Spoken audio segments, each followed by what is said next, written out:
isu maunya. Aja namanya tokoh Muhammad. Namanya Haji Asrarun. Ya, maaf, ini tokoh NU. Haji Muhammad Asrarun. Ini salah satu aktivitas NU tahun 1930-an. Itu memiliki pabrik rokok merek Jantan. Oke? Merek lain apa? Nyonya Brilian. Laras ini. Yang kedua, ini juga tokoh NU, namanya Haji Ali Asyikin. Tokoh NU punya pabrik rokok namanya Jantan Duren. Oke.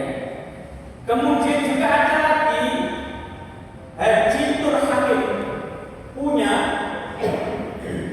usaha rokok mereknya Oliva, juga pabrik tekstil namanya Fuka. Yang Muhammad juga ada, namanya Haji Muhammad Muslim. Ini penggerak tokoh Muhammadiyah Kudus, punya pabrik rokok namanya Tabung Cengkeh. Oke. Menantunya Haji Muslim yang Muhammadiyah juga menjadi Muhammadiyah juga, namanya Haji Mujahid, punya merek rokok namanya Roda Motor. Ini menarik.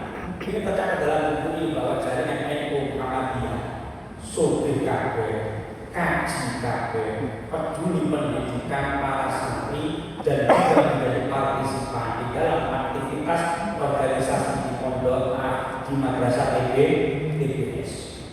Artinya apa? Konglomerasi lokal digerakkan oleh jaringan para haji itu sangat pokok di era pergerakan era sebelum yang namanya pabrik jarum itu berdiri. Jadi ini yang harus dipikirkan ulang. Belum lagi misalnya generasi selanjutnya pemilik jarum bol itu siapa? Haji Mahfud. Kajian ya. Sekarang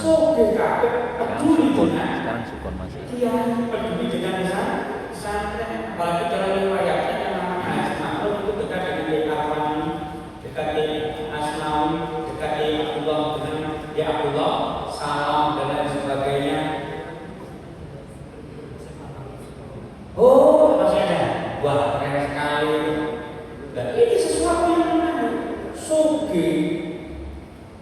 Ya tadi falsafah bagus juga bagus akhlaknya, seragam ngajinya, seragam pinter bodoh dagang. Lah, fenomena semacam ini itu ternyata juga saya temui mas. Itu di Madura maupun kawasan Papua.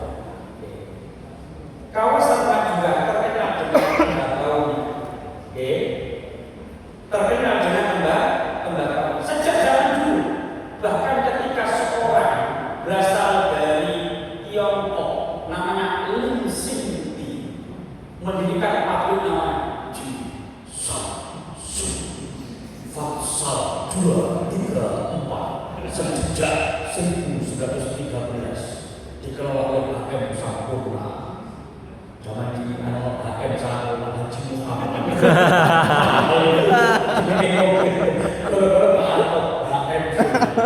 Haji Muhammad kok belum posisi satu diproduksi saya kira HM Sampurna. Ini berarti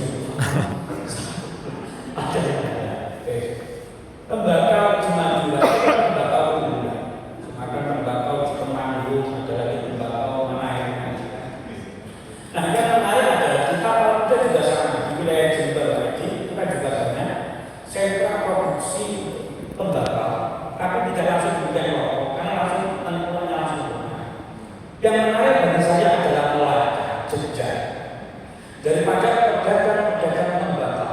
Kalau di Kudus itu kan bukan hanya pedagang tembakau, tapi langsung produsen rokok. Di wilayah Madura maupun wilayah Papua, ternyata yang banyak mendominasi itu adalah para haji yang merupakan petani tembakau, bukan produsen rokok, tapi petani tembakau. Saya pernah ngobrol dengan seorang kiai di Sunan waktu kami kuliah PCN Sunan, namanya Kiai Zainul Rahman Ahmad. Saya tanya, Kiai, kakek panjenengan ini apa punya kenalan akrab seorang haji yang merupakan petani tembakau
ini rokok bahkan sampai pabrik dengan merek-merek yang gampang diingat, jamu bol, roda jangkar, Sukun.